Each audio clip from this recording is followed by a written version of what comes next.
Hoy hablamos de desigualdad, pobreza e inmigración. ¿Qué es la pobreza? Una persona se encuentra en situación de pobreza cuando tiene al menos una carencia social dentro de los 6 indicadores que son rezago educativo, acceso a servicios de salud, acceso a la seguridad social, calidad y espacios de la vivienda, servicios básicos en la vivienda y acceso a la alimentación, y su ingreso es insuficiente para adquirir los bienes y servicios que requiere para satisfacer sus necesidades alimentarias y no alimentarias. ¿Y qué es la pobreza extrema?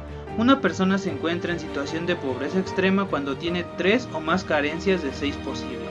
Además se encuentra por debajo de la línea de bienestar mínimo. Las personas en esta situación disponen de un ingreso tan bajo que, aun si lo dedicasen por completo a la adquisición de alimentos, no podrían adquirir los nutrientes necesarios para tener una vida sana y digna. En México, el número de personas en pobreza aumentó 9 millones, y 6.5 millones se sumaron a quienes no pueden adquirir una canasta básica de alimentos con sus ingresos. El alza se dio sobre todo por la pandemia. En los primeros meses, abril y mayo, y aunque a finales del año pasado se había revertido parcialmente esta tendencia, hay que aclarar que la crisis no solo aumentó la pobreza, sino que la profundizó. Chiapas, Guerrero y Oaxaca son los estados del país con mayor número de pobres, mientras que los estados del norte de México es donde menos se concentra la pobreza en nuestro país. El salario mínimo en México, según datos del gobierno, del 1 de enero del 2021, la media del salario mínimo en nuestro país ronda los 143 pesos, mientras que en la zona norte, en la zona de la frontera, el salario mínimo es de 203. La desigualdad. ¿Qué tipos de desigualdad hay? Pues no es única, ni afecta a un solo aspecto de la vida de las personas, sino que hay de varios tipos. La social se produce cuando una persona recibe un trato diferente como consecuencia de su posición social, su situación económica, la religión que profesa, su género, la cultura de la que proviene o sus preferencias sexuales, entre otros aspectos. La desigualdad económica se refiere a la distribución de la riqueza entre las personas. Las diferencias de ingresos entre las personas más ricas y las más pobres supone un problema de acceso a bienes y servicios para las personas con menos recursos. La desigualdad educativa está en la base de la desigualdad social y la económica, puesto que supone que las personas no tengan las mismas oportunidades para acceder a una formación académica. Un ejemplo ligado a nuestros temas es el caso de los niños en situación de refugiados, ya que 3,5 millones de niños refugiados no van al colegio. México es uno de los países más desiguales en América Latina, aunque en los últimos años se registraron algunas mejoras en la distribución del ingreso, sobre todo relacionadas con las remesas y la diversificación de actividades en el medio rural, la situación sigue siendo crítica.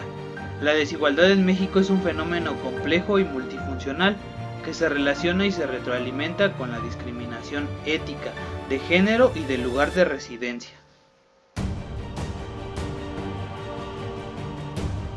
Inmigración es la acción mediante la cual una persona llega a radicar a una unidad geográfica determinada, un municipio, una delegación, una alcaldía, un estado o un país, y procede de otra. En México, aunque la inmigración de extranjeros no es numerosa en comparación con la población total del país, hay que resaltar que su presencia se ha duplicado y diversificado en términos de una mayor variedad de inmigrantes provenientes de distintas comunidades del mundo, lo cual vuelve más complejo y más rico el mosaico multiétnico y multicultural de la nación. De acuerdo con el último censo de población, en el 2010 residen en el territorio nacional 961.121 personas que nacieron en otros países, prácticamente el doble de las que había en el año 2000. México tiene 11.796.178 emigrantes. Es el segundo país con más emigrantes desplazados a otros países y supone el 9,32% de su población total. La emigración masculina es superior a la femenina, representa el 53,21% del total, mientras que las mujeres representan el 46%. ¿Y por qué será importante conocer estos temas en la educación secundaria? Pues es importante entender, reflexionar y comprender las problemáticas sociales de la de esta sociedad globalizada. La juventud de México y del mundo se enfrentan a crisis sociales nuevas, crisis sociales dejadas por el mundo globalizado.